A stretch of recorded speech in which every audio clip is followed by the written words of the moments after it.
Hindiston va Argentina qishloq xo'jaligini rivojlantirish bo'yicha yangi kelishuvni imzoladi. O'zbekistonda banan iste'moli sezilarli darajada oshdi. Arzonlashtirilgan savdo yarmarkalari aholiga qulaylik yaratmoqda. Qishloq xo'jaligi tizimiga oid haftaning muhim voqea hodisalari tafsiloti bilan Agronews dasturi yana e'tiboringizda. Mazkur hafta joriy mavsumga doir amalga oshirilayotgan agrotexnik ishlar samaradorligini o'rganishga bag'ishlangan rasmiy tashriflar, uchrashuvlar hamda tizim rivojiga yo'nalgan hamkorlik kelishuvlariga boy bo'ldi. Kanalga obuna bo'ling, videoga like bosing va yaqinlaringiz bilan ulashing. Biz boshladik. Qishloq xo'jaligi vaziri Ibrohim Abdurahmonov Sirdaryo viloyatiga tashrif buyurib, hududlarda amalga oshirilayotgan agrar islohotlar bilan tanishdi. Dastlab sarimsoq piyoz yetishtirilayotgan dala hududi va Do'stlik 3 kanali bo'yidagi 29,5 gektar o'zlashtirilayotgan yer maydoni ko'zdan kechirilib, joriy etilayotgan agrotexnik yondashuvlar, ekinlar holati, hosildorlik ko'rsatkichlari, mahalliy hamda xorijiy sarimsoq piyoz navlarining o'suvchanligi va eksportboplik ko'rsatkichlari, shuningdek yetishtirish jarayonida organik mahsulotlarga qo'yiladigan talablarga qat'iy rioya etish kabi muhim masalalar muhokama qilindi. Bundan tashqari, yer resurslaridan samarali foydalanish va ekologik barqarorlikni ta'minlash, yomg'irlatib sug'orish tizimlarini joriy etish, o'zlashtirilayotgan yerlarda beda ekinlarini yetishtirish, ikki qatorli gujum daraxtlari oralig'ida achchiq olcha ko'chatlari ekish, aholi uchun qulay salomatlik yo'lagi barpo etish, yashil hududlarni parvarishlashda mahalliy aholi va yoshlarni jalb etish, ularning mas'uliyatini oshirish bo'yicha amaliy tavsiyalar ham berildi. Vazir tashrif davomida Guliston shahrida joylashgan Bunyodkor go'sht sut savdo invest MCJ faoliyati bilan tanishdi. Mazkur korxonada 2025-2026 yillar kuz-qish mavsumida aholi ehtiyojini ta'minlash maqsadida jamg'arilgan asosiy oziq-ovqat mahsulotlari saqlanmoqda.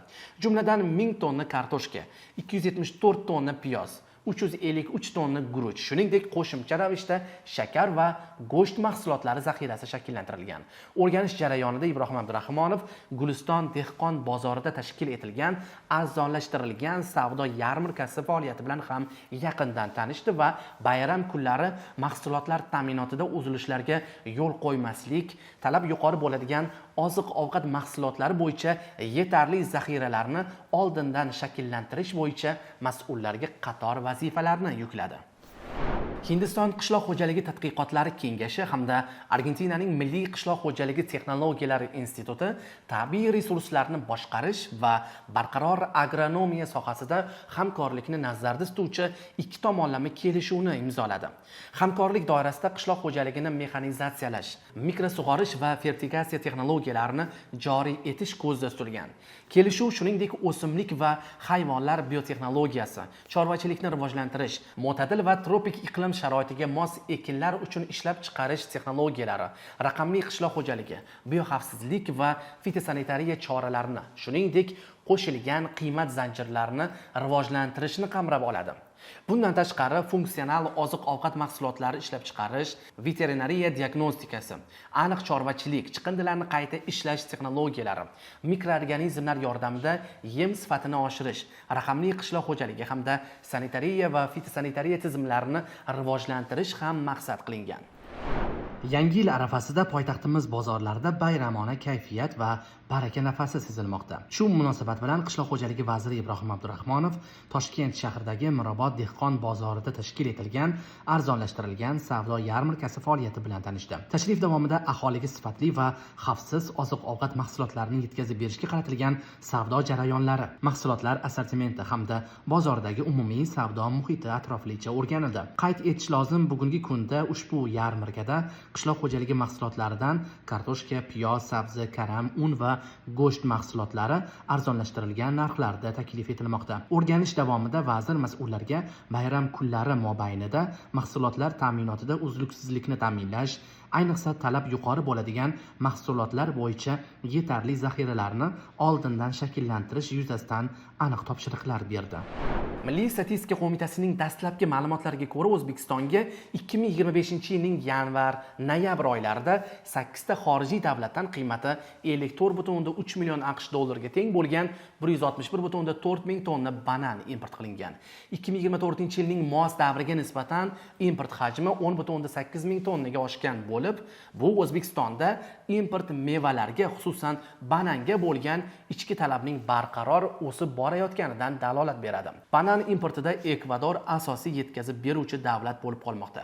Ekvadordan 145,9 ming tonna banan import qilingan bo'lib, ushbu mamlakat hissasiga jami import hajmining 90% dan ortig'i to'g'ri keladi. Shuningdek, 13,9 ming tonna bilan Xitoy ikkinchi o'rinda qayd etilgan. Top 5 ro'yxatda keyingi o'rinlarni Qozog'iston, Turkiya va Qirg'iz Respublikasi egallagan. Qishloq xo'jaligi vaziri maslahatchisi Nuriddin Qo'shnazarov va Japan International Cooperation Agency'ning O'zbekistondagi vakolatxonasi bosh vakili Bito Yoshibumi bilan uchrashuv bo'lib o'tdi. Suhbat davomida ikki mamlakat o'rtasida agrar yo'nalishda amalga oshirilayotgan loyihalar, hamkorlikning joriy holati va uni yanada kengaytirish bo'yicha rejalar muhokama qilindi. Uchrashuvda xususan C5+ Yaponiya sammiti doirasida qabul qilingan kelishuvlarning amaliyotga tatbiq etilishi, sohada ilmiy tadqiqot faoliyatini kuchaytirish, innovatsion texnologiyalarni joriy etish, mutaxassislar malakasini oshirish va tajriba almashinuvini yo'lga qo'yish masalalari o'rtaga tashlandi. Tomonlar JICA ko'magida qo'shma loyihalarni amalga oshirish bo'yicha istiqbollarni ham muhokama qildilar. O'zaro muloqot chog'ida Bito Yoshibumining agrar sohadagi tashabbuslarini qo'llab-quvvatlab kelayotgani e'tirof etildi va unga qishloq xo'jaligi fidoyisi ko'krak nishoni topshirildi. Qishloq xo'jaligi vaziri Ibrohim Abdurahmonov Xitoy Xalq Respublikasining Shinjon tibbiyot universiteti rektori akademik Hoji Akbar Aisa boshchiligidagi delegatsiya a'zolari bilan uchrashdi. Uchrashuv davomida tomonlar qishloq xo'jaligi sohasida ilmiy tadqiqot ishlarini rivojlantirish, zamonaviy ilm-fan yutuqlarini amaliyotga tatbiq etish hamda xalqaro hamkorlikni yanada mustahkamlash masalalarini muhokama qildilar. Shuningdek, muloqot chog'ida ilmiy kadrlar tayyorlash, yosh olimlar va tadqiqotchilar uchun tajriba almashish dasturlarini yo'lga qo'yish, qo'shma laboratoriyalar tashkil etish hamda ilmiy ishlanmalarni qishloq xo'jaligi ishlab chiqarishiga joriy etish masalalari ham ko'rib chiqildi. Tomonlar bu kabi hamkorliklar sohadagi samaradorlikni oshirish, mahsulot sifatini yaxshilash va oziq-ovqat xavfsizligini ta'minlashda muhim ahamiyat kasb etishini ta'kidladilar. Bizda hozircha shular. Tarmoqdagi rasmiy sahifalarimizga obuna bo'ling, yangilik va ma'lumotlarni yaqinlaringiz bilan bo'lishing. Eng asosiysi bizni kuzatishda davom eting. Ko'rishguncha.